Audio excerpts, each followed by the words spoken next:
kali dia Vincent. Lepas tu dia punya kok tu panjang. Buat sekarang jadi. Assalamualaikum. Hari ni abang mu nak serah kuih Cik Mek. Ni tengok kuih Cik Mek ni.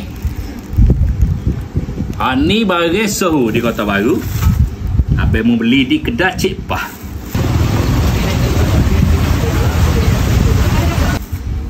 Mari kita tengok deh rasa dia tu.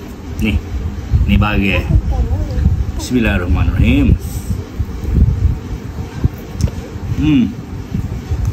Tengok emes dak. Dia jual sia 3 butir.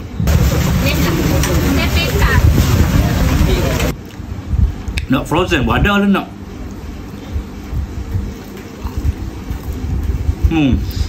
Makan panas-panas. Dah siapa-siapa nak serah, boleh pergi kedai Cik Pak, Jalan Bayar. Roger.